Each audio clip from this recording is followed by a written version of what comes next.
Hi, I'm Kim Rayner, and I want to welcome you to episode 5 of All About Spirits Life After Cancer. And I know this is supposed to be a Facebook Live video, but once again, I can't get the live part to work. So we are going to record it and upload it, and hopefully, I will get this problem solved. I am very sorry, but we'll find ways to work around it. So, episode 5 of All About Spirits Life After Cancer. Our topic today is what can I do if the medical team and I aren't clicking? And I want to start by saying this is not my experience. So I needed to do some research about this topic. I had a conversation with a friend of mine who is helping her mom walk through lung cancer, and she is having some challenges with the oncology team. And I know that this is not exclusive to cancer survivors, that this kind of problem really happens with anybody who is seeing a doctor over a long-term period of time for a multitude of reasons. It could be a cardiologist, it could be your diabetes specialist, it could be your nephrologist if you have kidney problems, it could be if you're going to a neurologist for some reason. So, what I can tell you is it's really important to be able to click with your medical providers. And I know in the oncology world, the oncologist is really the doctor who drives the medical process. He's the one that really dictates, or she is the one that really dictates the tests that are taken, how your treatment goes, what treatments are taken. So, you really want to have a good relationship with that individual. So, what do you do when you don't have a good relationship with them? And I also know how difficult it can be when you're in the process of caring for someone, or if you're walking through your own health process and you can't get your own, you're trying to take care of your own health and you're not clicking with your medical provider. It's important, and it's hard to do that research on your own. So I did some research for her, and it's a given that you want to have a good relationship with your doctor, that you want to have a doctor who has expertise, but also who has a really good demeanor and who has a good bedside manner. You want a doctor who is respected in their field and has experience treating the kind of ailment or health issue that you have. And they really need to have a good bedside manner. And, they need to be respected in their field, and they need to have experience with what they're doing. And they also need to have the time to be able to talk to you. So when you go in and you are prepared with questions to ask them, and you find them looking at their watch, or they're rolling their eyes, or they're, tapping their fingers and giving you some kind of an indication that you are bugging them or that your time is not valuable, it is a good time to actually consider thinking about switching your practitioners. Because if you had a plumber and you didn't like your plumber, you wouldn't continue paying for that plumber to keep showing up at your house, right? And all of the research that I did in all of the different aspects, I found every single one of them said, consider changing if you're not getting the service that you're looking for, because you are paying for this service. So that's the first thing is, it's appropriate to have a good relationship with your provider. And then the next thing that I want to talk about is sometimes when parents and kids roles reverse, if you're caring for a parent, parents don't take well to that role reversal, and that can play out in the doctor's office, and it can be difficult. So some of the research that I did, I talked about, parents who resent their kids' input, or they resent taking direction from their kids, or thinking that their children have information that they don't somehow have. So one of the articles that I read, it talked about actually writing your questions down ahead of time and sending them to your practitioner, so they would have the opportunity to look over the questions, and then they could bring the topic up with your parent if it's a parent that you're dealing with. And I thought that was an interesting solution. So sending your questions ahead of time, that would also give the practitioner an opportunity to look at the questions and kind of know where you are and where you're coming from as you're getting ready to walk into their office. Another thing that they talked about was that doctor's offices have a challenge with is having too many people asking questions. So they suggested picking one person who is the liaison for the medical team, that they're the person that goes and asks the questions, and all information comes through and to that person, and then that individual disseminates the information to families and other members who are interested. And there's lots of tools available to help with that. I know Caring Bridge is a great tool for sharing medical information with family and friends. So that was one of the things it talked about, is having a liaison. And if you're a family that's trying to care for a loved one, picking a family member who's not having an issue with the medical team, that might be a way to deal with it too.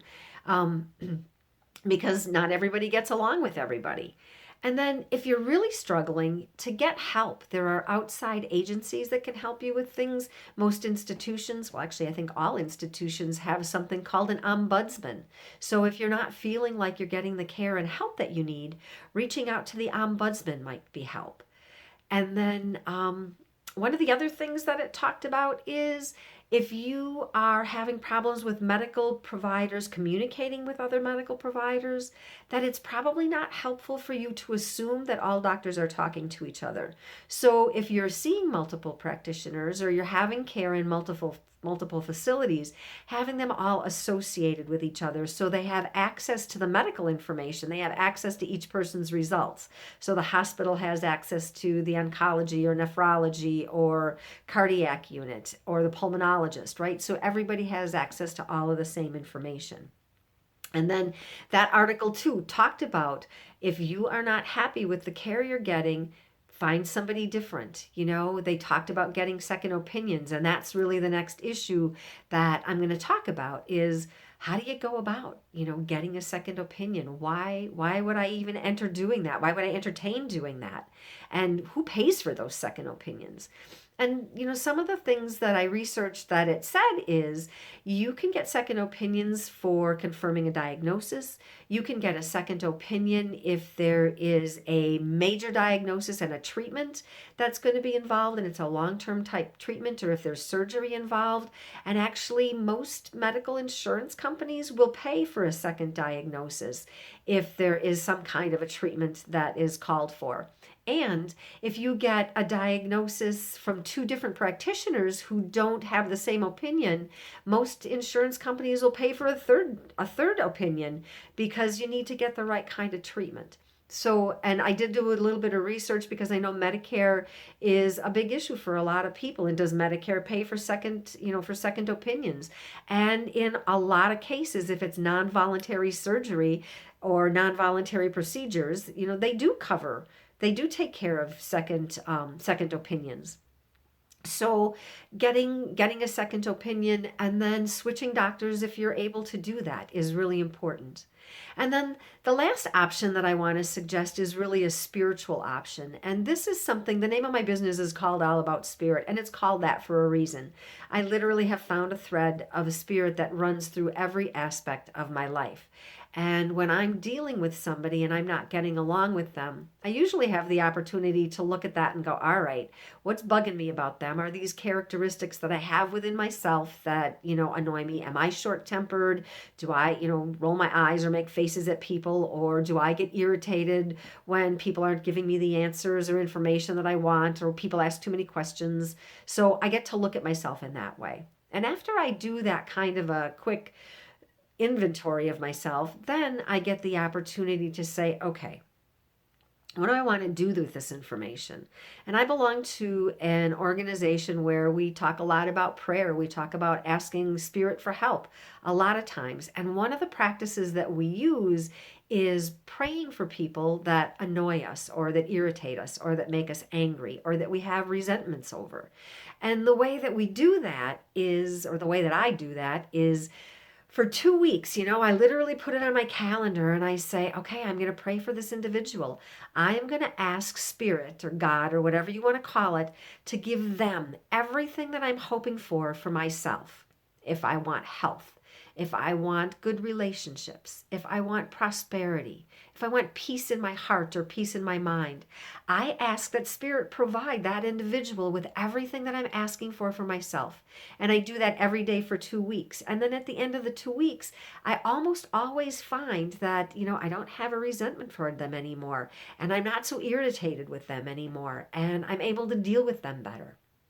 And one last tool that I use is before I'm ready to go into my practitioner's office or I'm ready to engage in an event that's going to be difficult for me or I'm kind of challenged with, I sit down and I write out the script of how I want this to be at the end. And I write it from the prospect of being grateful for how it turned out. So if I was going to see my practitioner, I might say something like, "Oh, I am so grateful that I went to see my oncologist today and I got to have the treatment that I so desperately need.